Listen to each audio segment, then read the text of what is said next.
Kalau Anda ngomong tauhid, tauhid itu kan proses penyatuan diri Anda ke Allah. Nyawiji bahasa Jawanya, siji nyawiji. Tuwahidu nafsaka ilallah, engkau menyatukan dirimu kepada Allah. Caranya menyatukan adalah mentaati semua yang Dia tentukan, termasuk hukum alam. Jadi tauhid itu sebenarnya di dalamnya ada ilmu alam, ada fisika, ada zoologi, botani, ada matematika. Jadi seluruh pelajaran-pelajaran yang Anda jumpai di sekolah itu sebenarnya adalah ilmu tauhid sebenarnya. Cuman sekarang kita mengikuti satu pandangan yang sekuler atau sekularistik, di mana pelajaran-pelajaran kayak matematika, ilmu alam itu dianggap pelajaran umum yang atau disebut bukan pelajaran agama, sehingga Anda tidak pernah memiliki kepekaan dan asosiasi bahwa untuk menemukan bahwa itu semua adalah bagian yang sangat harus Anda olah sebagai bagian dari ilmu tauhid. Jadi kalau Anda bertauhid kepada Allah, Anda harus mengakui semua ciptaannya dan mengikuti semua hukum-hukumnya, mau tidak mau. Tidak ada jalan lain. Nah, peradaban modern ini adalah peradaban yang melawan sunnah Allah. Dia hanya taat sepanjang menguntungkan dia. Kan gitu. Misalnya Anda bikin mobil, bikin pesawat, ya Anda harus taat kepada gravitasi. Anda respon seperti ini, Anda tidak bisa tidak menyesuaikan dengan kehendak alam, kehendak Allah. Tetapi pada saat atau pada soal-soal atau pada bab-bab wilayah-wilayah yang Anda bisa langgar, Anda melanggar. Misalnya yang disebut Cak Mif tadi, ekosistem. Kenapa macan harus makan di bawahnya makan bawahnya lagi dan seterusnya. Itu Allah mengatur sedemikian rupa, itu oleh manusia dipotong karena kepentingan kapitalisme. Hancurnya pertanian di Indonesia kan karena kapitalisasi pupuk, pestisida pada waktu Orde Baru dulu kan gitu. Nah itu peluang-peluang di mana manusia bisa melanggar Allah. Jadi sesungguhnya pupuk yang tidak tepat, ya, penggunaannya itu adalah kekufuran. Kalau pakai bahasa agama itu kekufuran. Nah saya kira yang harus kita bangun sekarang, terutama oleh anak-anak muda, adalah cara melihat kehidupan, cara melihat masalah, cara berpikir bahwa ternyata apa saja yang Anda pelajari, yang disebut ilmu umum, dari goniometri, stereometri, sampai ada tangen, kotangen, apa menanya, kosinus dan seterusnya, itu semua adalah bagian dari ketaatan manusia kepada Allah. Begitu dia melanggar, dia pasti hancur. Nah, peradaban manusia modern ini sekian puluh persen merupakan kekufuran kepada Allah. Misalnya tidak mau kerjasama dengan alam, tidak mau taat kepada hukum-hukum Allah, itu berarti kekufuran. Dan tidak ada jalan, tidak ada akibat bagi setiap kekufuran kecuali kehancuran. Apa itu, Rek? Itu termasuk tauhid ya. Soalnya tahu kudu digoreng, ya dah. Karena ada hukum Allah itu begini, terus akhirnya diciptakanlah oleh kebudayaan dan teknologi wajan tok gak cukup, Rek, kudu nganggo sotel kan gitu kan. Masuk kon goreng ini ya toh, kan gitu.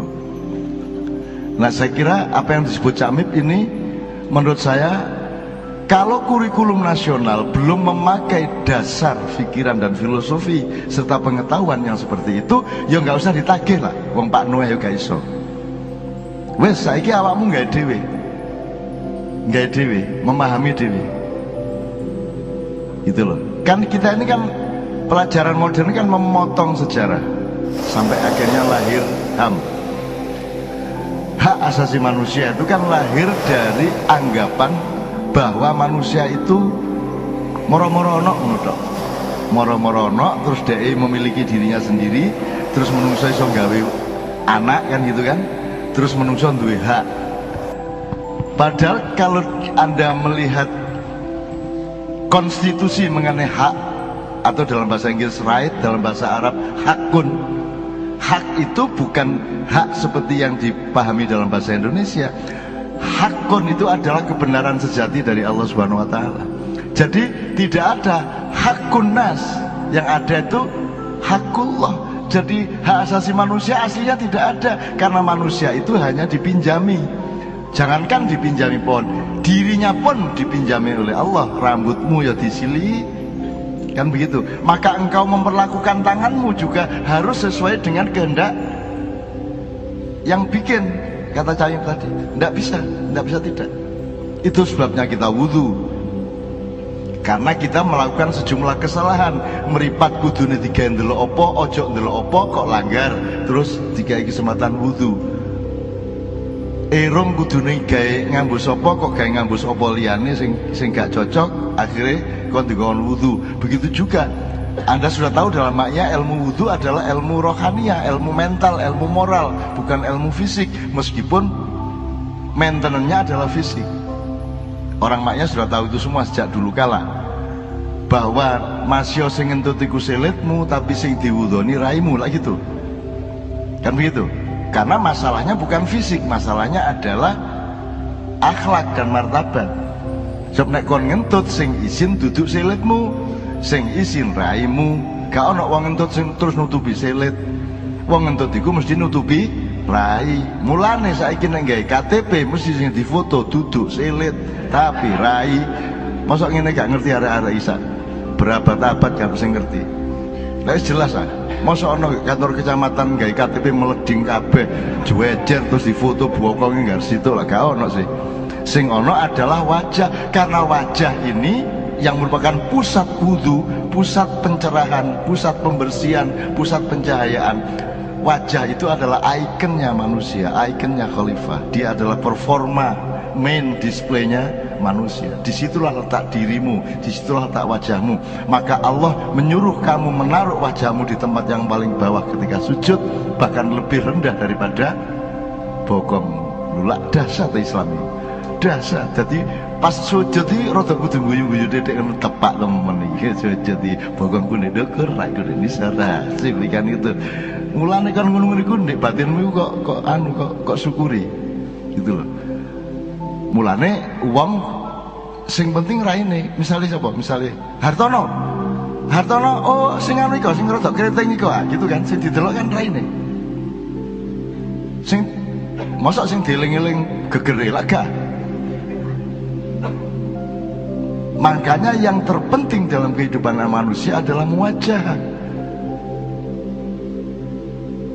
Muwajah itu bertatap muka, dan kita menghancurkan proses muwajah itu dengan satu teknologi yang membuat Anda bisa bertemu tanpa wajah, yaitu medsos.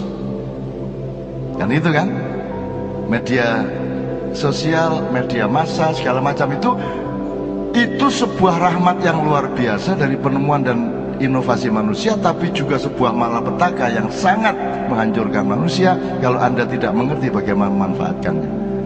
Itu sebabnya saya ingin memberi contoh kepada Anda bahwa saya tidak punya akun Facebook, tidak punya akun Twitter, dan saya tidak punya web. Yang punya web adalah organisasi yang namanya Progress, yang minta izin mendayagunakan apa yang saya omongkan untuk mereka sebarkan. Tapi saya sendiri tidak pernah melihat. Wallahi belum pernah satu kali pun saya membuka website caknun.com. Gurung tahu buka. Jadi saya tidak pernah melihat hasil saya. Saya tidak pernah menikmati produksi saya. Saya tidak pernah menikmati prestasi saya. Saya adalah orang yang belum berprestasi, sehingga sekarang saya harus berprestasi. Gitu, saya nol terus. Biyen aku gak tahu numpuk apa-apa, nol terus pokoknya. Bondoku nol. Aku jek nol rek menesuk kudu ngene. Bengine ngono aku jek nol iki meneh kudu ngene meneh. Jadi produksi terus, poso terus, gak tahu riyo. Sementara kon niku riyo ae bendino. Dan kebudayaan bangsa Indonesia itu riyo terus. Kan ngerti maksudnya riyo terus. Sembarang dirayakan. Ya tak? perayaan. Sembarang perayaan iku ana sing di dalan wong akeh. Iki Jogja macet iki 17-an saiki jek macet. Perayaan bendino. Ana sing drum band, ana sing aku anak Islam bareng beratus-ratus. Ya ndak apa-apa. Nah, ada perayaan-perayaan yang agak software sifatnya. Apa didik ngono dilembagakan. Wong mek ngaji lagu Jawa ngono Islam Nusantara. Wis tak ngaji yo ngono lho. Sing penting tajwide gak salah ngono tok ae. Aja arek dijenengi. Batekek, bategesan. Sing penting iso dibuka meneh dibungkus kertas koran wis dadi rokok meneh ngono lho sing penting. Jenenge gak penting, tapi kita kan sibuk sama nama, sibuk sama identitas. Maka Sabrang mengatakan, besok tolong tanyakan kepada Sabrang di Bambang Wetan, tolong jelaskan mengenai betapa manusia modern adalah budak dari identitas. Kenapa orang menjadi budak dari identitas? Karena dia gagal menemukan dirinya sendiri. Dia tidak pernah ketemu sama dirinya, maka dia berlindung di balik identitas. Sekjen NU, Ketua Tanfidiyah, Rois Am, menurut wali kota, semua orang aku Islam Nusantara, aku Islam liberal, aku Wahabi, aku Syiah, aku Sunni.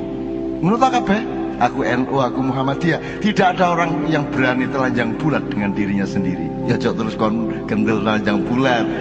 Iki bahasa rek, ojo terus kok terima dengan sejujur-jujurnya.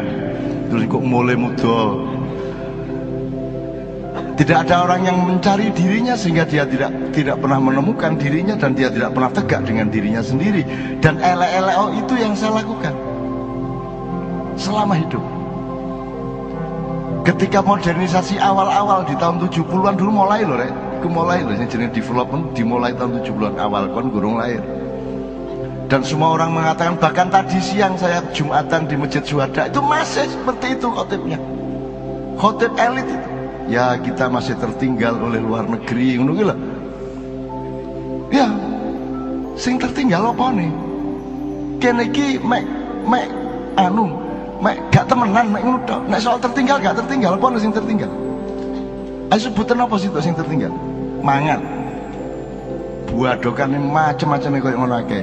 Apa meneh wis? Handphone. Indonesia adalah pasar utama semua handphone. Dan launching pertama Apple pun di Indonesia. Dan sing paling pinter hacking ya arek kene. Cuman tidak punya pengusaha yang mendayagunakan untuk. Tapi pinter-pinter kabeh arek Indonesia. Jagoan kan sing tertinggal, apa sing ketinggalan. Anggitmu di Korea iku misalnya di Korea, di Hong Kong, oh TKW, TKI, aja merendahkan TKW, TKI. TKI kita di Korea itu gajinya termahal. Nomor 2 baru Vietnam, nomor 3 India, nomor 4 Filipina, ini sore Bangladesh, Kazakhstan, ngono niku. Indonesia paling mahal. Seandainya mereka penduduk Korea, warga negara mereka pasti jadi bos-bos di sana. Kamu pikir mereka goblok-goblok? Mereka penemu-penemu sing menemukan teknologi LTE, 4G, sopo iku? Arek-arek kene kabeh iki arek Kediri, arek kuno-kuno iku. Arek Kediri iku nek gak salah. Jangan remehkan mereka, nggetmu Samsung gaenane sapa? Sing nyambut gawe arek-arek. Bahkan arek-arek Indonesia itu bekerja di luar negeri tidak ada hubungannya sama studinya. Ya apa? Fakultas Usuluddin jago teknologi arek Indonesia. Padahal kuliah IAIN. Tapi jago teknologi. Arek Indonesia iku kok cuk ana apa-apa diutak-utek iso. Ngono wong Indonesia. Nggih ta mboten? Wong rabi gurung duwe bondo apa-apa wani diutak-utek dadi ya.